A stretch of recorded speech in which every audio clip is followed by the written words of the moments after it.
Hello hello अब चाहिँ म बजारलाई रेडी भइसकेको छु। धेरै पछि मैले मिनी ब्लग स्टार्ट गरेको छु आज चाहिँ।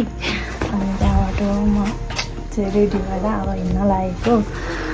अनि मेरो छोरा चाहिँ मुनि झरिसक्नुभयो बजार जानुलाई नलान भनेको उठिहाल्यो। अनि त्यहाँबाट अब बिहानै छोड्नु पनि अनि फेरि उसको मामा उठेको छैन अहिलेसम्म, त्यही भएर लगेरै जाने भनेर लानलाई मुनि झरिसक्यो। लुगाहरू लाएर अब मेरो पालो झर्ने।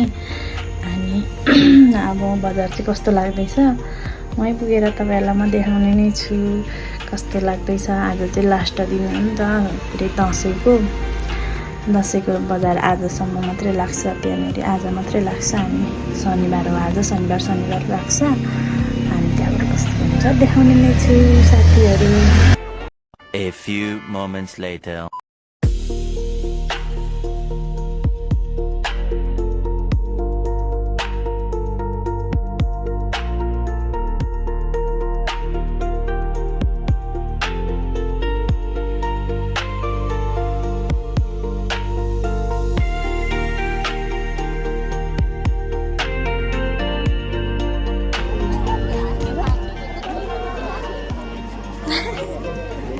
किन्नु भयो दुईटा कसरी अरे? आम्मा 5,000 एउटालाई नि र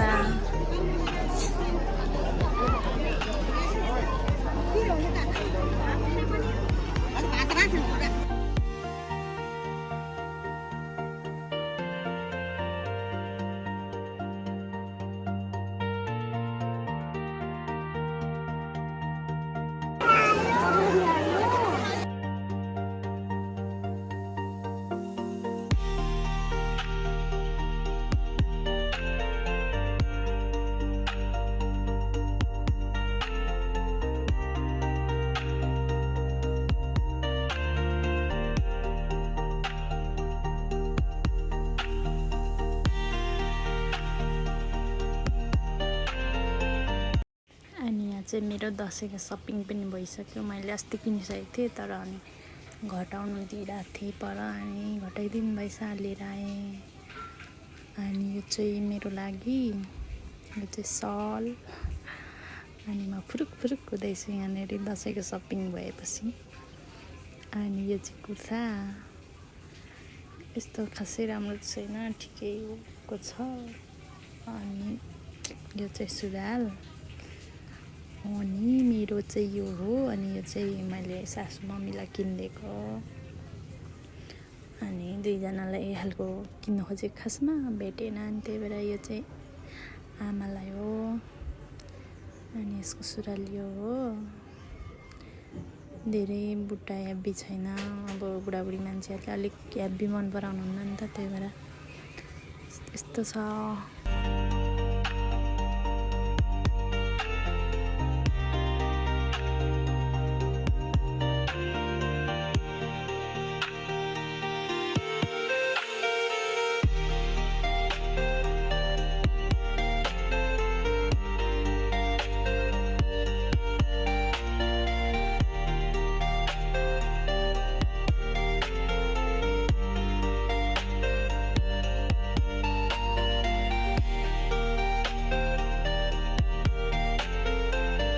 फाइनली घर पनि आइसक्यो। हामी चाहिँ बजारबाट आएर पनि तरकारी पाकिसक्यो हाम्रो चाहिँ।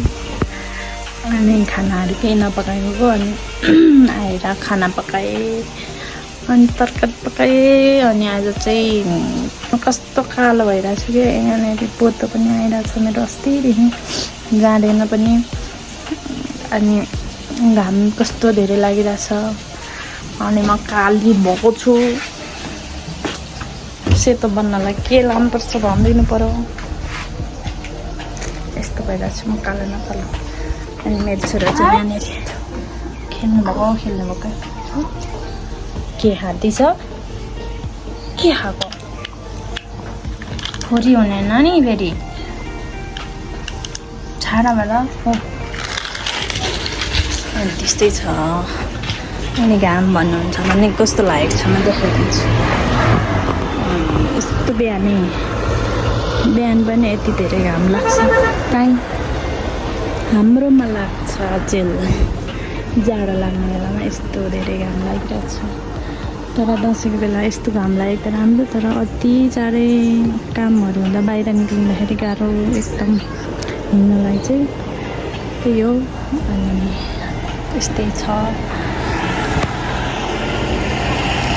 गर्मी छ अब गर्मीमा पनि हिँड्नुपर्ने हुन्छ अनि म चाहिँ तरकारी पकाउँदैछु अहिले चाहिँ त्यही हो अब खाने एकछिनमा